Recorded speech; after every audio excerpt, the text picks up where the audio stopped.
Well, ladies and gentlemen, it is not a week in entertainment news unless, of course, we have a race swap to talk about. It used to be a time where race swapping was really the only thing you had to worry about in terms of any woke identity politics being thrown into modern day entertainment. But just like the LGBTQ community getting a whole new letter literally every week of the month, now you have studios having to one up themselves because just being gay is not enough, or just race swapping is not enough, or just whatever is not enough. No. We can't just stop at race swapping non-historical figures. We can't just stop at race swapping fake figures. No. Now we need to take it to the next step and race swap actual, real, historical people. Yes, that's the next step because we need to constantly one-up this game. That's what happens in the woke identity politics game. You cannot stay with the same thing for too long. That just gets too boring. You got to one-up yourself. So now we have an article here from Bounding Into Comics with a headline that reads, "Latest Doctor Who special from Russell T Davies race swaps real-world historical figure Isaac Newton." Yes, ladies and gentlemen, if you guys watched my live stream on Saturday night, 8 p.m. Eastern, called Saturday Night Hypnosis, you would have seen us talking about this exact situation with Doctor Who, and we just completely roasted the fact that they race swapped Isaac Newton, but I felt like this deserved its own separate singular video because we should talk more about this. So let's get into this article, guys, from Bounding Into Comics. I'm sorry. But before we do, if you are new here, just consider hitting that subscribe button. I would greatly appreciate it, and like the video to push us out into the YouTube algorithm. Now, I already know people are going to get mad as hell in my thumbnail for this video. I guarantee you my thumbnail is going to be quite spicy. There's going to be a We Was Kangs kind of situation going on there. But yes, they did race swap Isaac Newton into an indigenous person.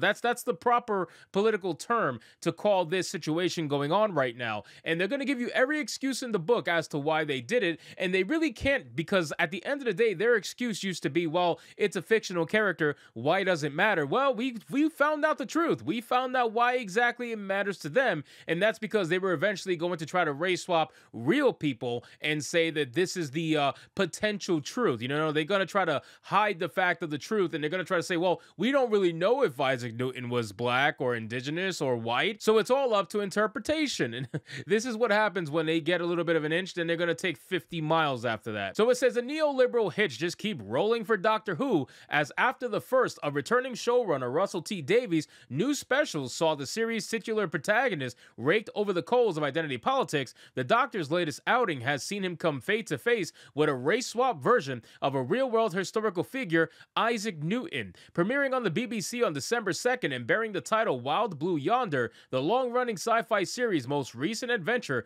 finds both the Doctor and Donna being sent for a ride across time and space following the TARDIS accidental coffee-spilled related activation as seen during the conclusion of the last special, The Star Beast. But before the audience is made aware of the pair's current whereabouts, the episode opens on a shot of a dark-skinned, curly-haired man exiting his abode in England sometime during the fair weather months of the year 1666. Upon his exit, the man, as portrayed by half-Indian actor Nathaniel Curtis Bryan in The Witcher Blood Origin, is met by an elderly woman, ostensibly a housekeeper of sorts, who pauses to greet him. "Ah, 'tis a glorious day, sir.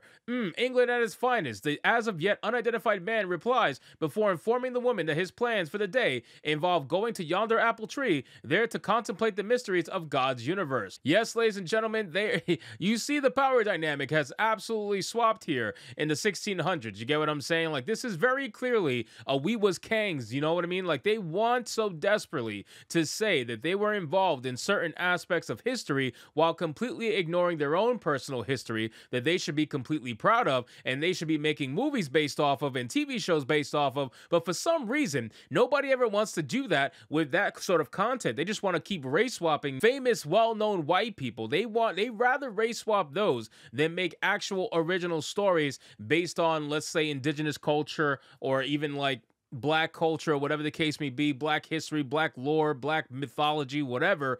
They don't want to do that. They want to race swap. They want to say we was Kangs. They want to say we was in Britain. We were absolutely royalty. You know what I mean? Like, they just want to do all this stuff to try to input themselves in places that they never were. And this is what happens when white liberals write TV shows. They want to interject this nonsense and try to convince you that this is the truth. You know what I mean? And now on top of that too, they want to say, well, it doesn't matter. It's just a fictional TV TV show about a Time Lord, so clearly that doesn't matter. Well, if it doesn't matter, why do you keep doing it so much? If it doesn't matter, why do you desperately need to seek validation in entertainment like that? If it doesn't matter, why do you keep telling everybody that representation is key and extremely important in media, and yet you only represent certain crowds of people because you're so desperate to win the identity politics game? It makes you wonder, does it really matter or does it not? It says, once there, the man is struck on the head by an apple, the first major hint that this is the man who, among numerous scientific achievements, most notably formulated his theory of gravity after experiencing this very historical fruit assault before being bombarded by more as they're shaken from the tree's branches by the sudden crash arrival of the TARDIS. Understandably taken aback by the time machine's arrival, the man rushes to check out the site, only to be met by his equally confused occupants. "Oh," explains the Doctor upon peeking out of the TARDIS and noticing the onlooker, "sorry, we're just slightly out of control. I just need to triangulate," the Time Lord then tells the man. "Could you tell me what year this is?" "It's 1666, the bewildered man replies. Met with this confirmation, the Doctor shouts back, "Oh, stay away from London," a warning regarding the then soon to be taking place of the Great Fire of London, before realizing, wait a minute, apple tree, apple, man holding an apple in 1666, are you Sir Isaac Newton? Sir Isaac, the now confirmed historical figure, questions in turn, to which the Doctor backpedals, "Oh, not yet." My God, man, this is...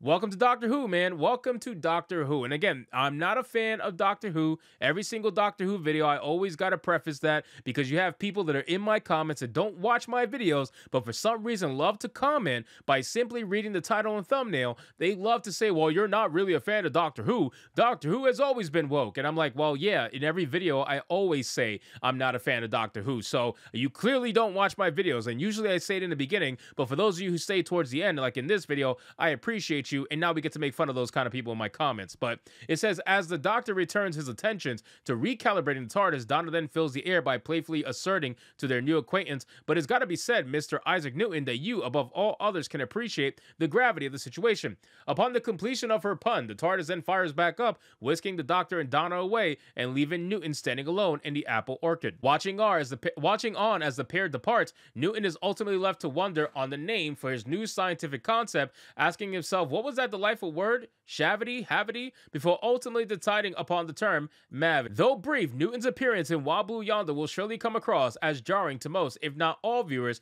given that the very historical figure Curtis was meant to portray was white by nearly every definition of the word, having been born in Lincolnshire, England, to parents who themselves hailed from Lincolnshire, his father, Isaac Newton Sr., and Rutland, England, his mother, Hannah Ascough.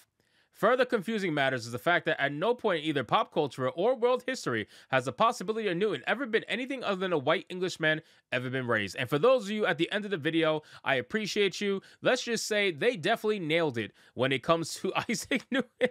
They got this thing right, ladies and gentlemen. Stop being bigots. This is very clearly meant to be a one-to-one interpretation of Isaac Newton. I mean, for me, that seems pretty damn accurate, I gotta say. And honestly, I'm glad that they did it, because it goes to show that no matter what, the Doctor Who franchise is going to go down the slippery slope of woke identity politics. And it seems like a lot of people supporting it in England, you know what I mean? And I got a ton of people in my comments saying, well, don't paint all of Europe with the same brush. And I'm not. I'm just saying that there is, it seems, at least from a social media standpoint, maybe you guys have a lot of censorship, I don't really know, but there seems that a lot of people over in Europe are for this woke nonsense and they support it, and it's really, really unfortunate. So for those of you who are out there fighting against this nonsense, keep fighting the good fight. You will always have my support. So anyway, guys, thank you so much for watching this video.